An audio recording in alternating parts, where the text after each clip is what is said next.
मधु। So friends, आज इस video में हम डिस्कस करेंगे कि आपको अपनी क्लास 11th कैसे स्टार्ट करनी है। आप सभी ये क्लास 10th के बोर्ड एग्जाम हो चुके हैं एंड आप सभी अब क्लास 11th में आ चुके हैं। तो अब आपको क्लास 11th में कैसे पढ़ाई करनी है, क्या क्या मिस्टेक्स नहीं करनी है एंड क्या टिप्स फॉलो करनी है, इन सभी के बारे में आज हम इस वीडियो में डिस्कस करेंगे। Okay, so this video is going to be very helpful for you, so watch it till the end. So friends, अब आप 11th क्लास में आ चुके हो, आपने अपनी स्ट्रीम सिलेक्ट कर ली होगी। तो अब आपका 11th क्लास का जो सिलेबस है वो 10th के कंपैरिजन में काफी डिफरेंट होगा एंड काफी वास्ट होगा। ठीक है, अभी तक तो 10th तक तो हम सब कुछ जनरल पढ़ रहे थे, math, science, SST, Hindi, English, सब कुछ जनरल था, वो नॉलेज सभी के लिए है एंड बेसिक है। लेकिन अब 11th में जब आप अपने एक पर्टिकुलर स्ट्रीम को चूज कर लेते हो तो उस स्ट्रीम में जो सब्जेक्ट्स हैं उनको आप डिटेल में पढ़ते हो। ठीक है, डिटेल में पढ़ते हो एंड आपका जो सिलेबस है वो और ज्यादा वास्ट हो जाता है, ब्रॉड हो जाता है। ठीक है, तो सिलेबस में काफी डिफरेंस है 10th एंड 11th में। अब 10th में तो देखो, हमने 10th में मोस्ट ऑफ द फ्रेंड्स क्या करते हैं, सेशन की स्टार्टिंग में नहीं पढ़ते हैं, लास्ट के कुछ महीनों में पढ़ के हमने 10th में अच्छा स्कोर कर लिया एंड ये 10th में पॉसिबल भी है। ठीक है, लास्ट के कुछ टाइम पर पढ़ के हम अच्छा स्कोर कर सकते हैं, लेकिन 11th में ऐसा बिल्कुल भी नहीं है। 11th में जैसे आपकी क्लास स्टार्ट हुई है, सेशन स्टार्ट हुआ है, आपको तभी से कंसिस्टेंट होकर अपने पूरे सेशन में मेहनत करनी होगी, अपने सिलेबस को करना होगा, तभी आप एंड तक अपना सिलेबस पूरा कर पाओगे एंड अच्छा स्कोर कर पाओगे। काफी बार आपने देखा होगा कि 10th में जो टॉपर्स होते हैं, जो बहुत अच्छा स्कोर करते हैं, 11th में आके उनका जो स्कोर है वो एकदम नीचे चला जाता है। वो इसलिए होता है बिकॉज हम सेशन की स्टार्टिंग से कंसिस्टेंट होके नहीं पढ़ते हैं एंड सिलेबस में भी काफी डिफरेंस है, तो ये जो है ड्रॉप देखने को मिलता है। तो ऐसा आपके साथ ना हो, आप अपनी उसी लेवल को मेंटेन रखो और इंप्रूव करो। तो उसके लिए आपको क्या करना है, आपको सेशन की स्टार्टिंग से ही पढ़ते हुए चलना है एंड अपना पूरा टाइम टेबल बनाना है, शेड्यूल बनाना है, जो भी आपका सिलेबस है। ठीक है, जो भी आपने स्ट्रीम सिलेक्ट करी है, आई होप अभी तक आपने सभी ने अपनी स्ट्रीम सिलेक्ट कर ली होगी एंड आप डिसाइड कर लिया होगा कि आप किस फील्ड में अपना कैरियर बनाना चाहते हो। लेकिन अभी भी कुछ फ्रेंड्स हैं जिन्होंने अपनी स्ट्रीम डिसाइड नहीं करी है, तो इस टाइम को यूज करो एंड पूरा अच्छे से रिसर्च करके अपनी स्ट्रीम को सिलेक्ट करो। ठीक है, तो स्ट्रीम सिलेक्ट करने के बाद जो आपके सब्जेक्ट्स हैं, ठीक है, आपने साइंस स्ट्रीम लिया, कॉमर्स स्ट्रीम लिया, आर्ट्स स्ट्रीम लिया, तो जो जो आपके सब्जेक्ट्स हैं उनके सिलेबस को एक बार ओवरव्यू लो सिलेबस का, कि क्या कितने चैप्टर्स हैं, कौन से सब्जेक्ट्स हैं एंड उनको डिवाइड कर दो कि भाई इस टाइम में मेरे इतने चैप्टर्स हो जाने चाहिए, इतने टॉपिक्स हो जाने चाहिए। ठीक है, तो ऐसे आपको अपने पूरे सिलेबस को डिवाइड कर देना है एंड स्टार्टिंग से ही स्पीड मेंटेन करनी है so that you can complete your syllabus. Because ये 10th क्लास तो नहीं है कि आप लास्ट में पढ़ के ही अच्छा स्कोर कर लोगे, आपको सेशन की स्टार्टिंग से ही पढ़ना पड़ेगा। ठीक है, तो ये आपको ध्यान रखना है। ओके, एंड आपको ज्यादा से ज्यादा सेल्फ स्टडी करनी है। सेल्फ स्टडी बहुत ही ज्यादा इंपॉर्टेंट होती है 11th क्लास में। ठीक है, सेल्फ स्टडी आप करो, ज्यादा से ज्यादा क्वेश्चंस की प्रैक्टिस करो अगर आपके पास साइंस स्ट्रीम है तो, है ना। एंड सेल्फ स्टडी बहुत इंपॉर्टेंट है। एंड अगर आप मतलब स्कूल जाते हो, आपने ट्यूशन जाते हो, आपने कोचिंग ले रखी है, वो सब ठीक है, लेकिन ये सब करने के बाद आप सेल्फ स्टडी नहीं करोगे तो आपको बहुत नुकसान होगा। तो सेल्फ स्टडी तो आपको करनी ही करनी है हमेशा दिन में।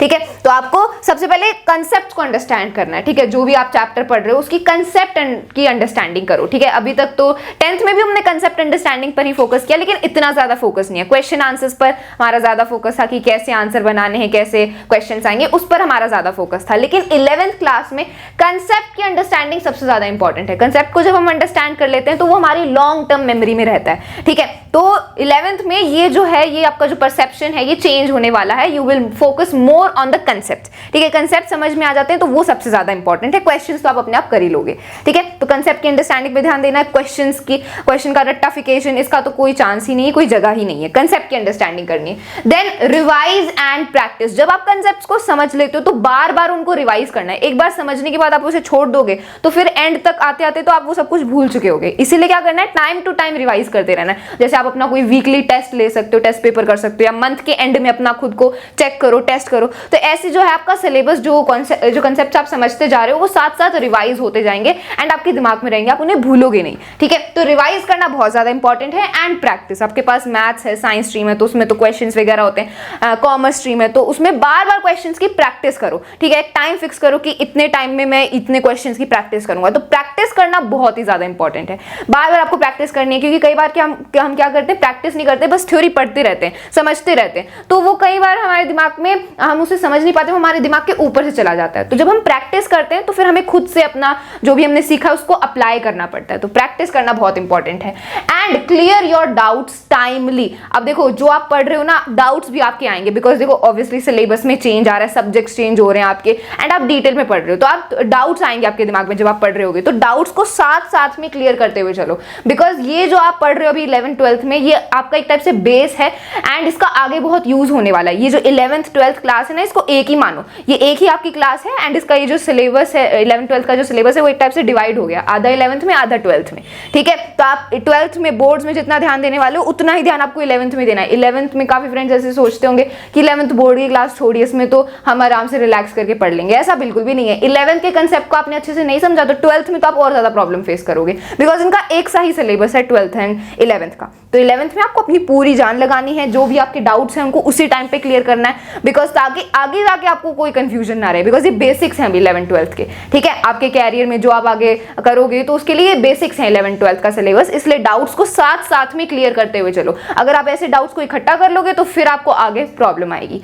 ठीक है। तो अपने डाउट्स को आपको साथ साथ क्लियर करते रहना। जो भी आप आगे कॉम्पिटिटिव एग्जाम की तैयारी कर रहे होगे, जैसे काफी फ्रेंड्स हैं जेईई की तैयारी कर रहे होंगे, नीट की तैयारी कर रहे होंगे, यूपीएससी की तैयारी कर रहे होंगे, है ना, तो जिस भी कॉम्पिटिटिव एग्जाम की आप तैयारी कर रहे हो उसके लिए आपको थोड़ा और पढ़ना पड़ेगा, है ना। जो आपका सिलेबस है एनसीईआरटी है, उसके अलावा आपको और एक्स्ट्रा पढ़ना पड़ेगा कॉम्पिटिटिव एग्जाम्स के लिए, तो ये आपको 11th 12th में ही करना है, ठीक है। तो और ज्यादा आपको मेहनत करनी होगी, ठीक है। तो ऐसे आपको सेल्फ स्टडी करनी है। देखो आप स्कूल जाओगे एंड स्कूल जाने के बाद हो सकता है आपने ट्यूशन लगा रखा हो, या फिर आप ऑफलाइन कोचिंग जाते हो, तो उस सब के बाद आपको सेल्फ स्टडी का टाइम हमेशा दिन में रखना ही है, ठीक है। You have to self study at least 1 or 2 hours a day, ठीक है। सेल्फ स्टडी बहुत ज्यादा इंपॉर्टेंट है। अब देखो काफ़ी ऐसे फ्रेंड्स हैं जो यूट्यूब से पढ़ लेते हैं, या फिर उन्होंने ऑनलाइन कोई कोर्स ले रखा है उससे वो पढ़ लेते हैं। बहुत अच्छी बात है, आप यूट्यूब से पढ़ सकते हो, काफ़ी कंटेंट अवेलेबल है यूट्यूब पर, ठीक है, क्लास 11 12 के लिए।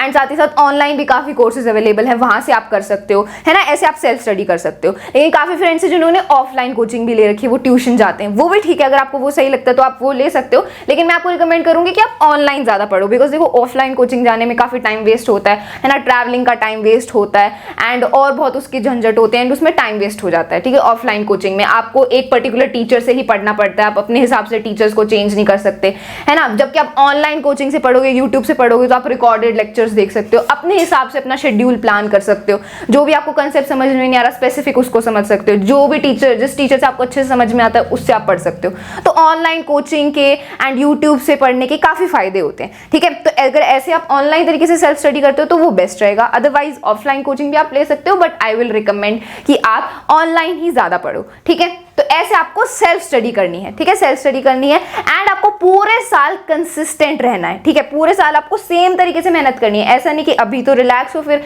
बाद में थोड़ी मेहनत करनी शुरू करोगे और स्पीड अप हो जाओगे, ऐसा नहीं करना। सेशन की स्टार्टिंग से ही आपको अपनी स्पीड मेंटेन रखनी है, अपने सिलेबस को पूरा करना है, बिकॉज सिलेबस काफी वास्ट है। एंड सेशन की स्टार्टिंग से ही जब आप करोगे ना, तभी आपका सिलेबस कंप्लीट हो पाएगा एंड आप अच्छा स्कोर कर पाओगे, ठीक है। अदरवाइज आपकी परसेंटेज, आपका जो स्कोर है वो एकदम नीचे चला जाएगा, तो ऐसा नहीं होना चाहिए, ठीक है। इसलिए सेशन की स्टार्टिंग से ही आपको फोकस करना है, ओके। एंड हम भी 11th क्लास के लिए कंटेंट अपलोड करने वाले हैं, आपको पूरा सपोर्ट करने वाले हैं। ऐसे ही हम आपकी हेल्प करते रहेंगे स्ट्रैटेजीज के वीडियोस अपलोड करके, एंड ग्रामर हम पूरी अपने चैनल पर करवाने वाले हैं, okay. So that's it for this video. I hope you found this video helpful. Thank you so much.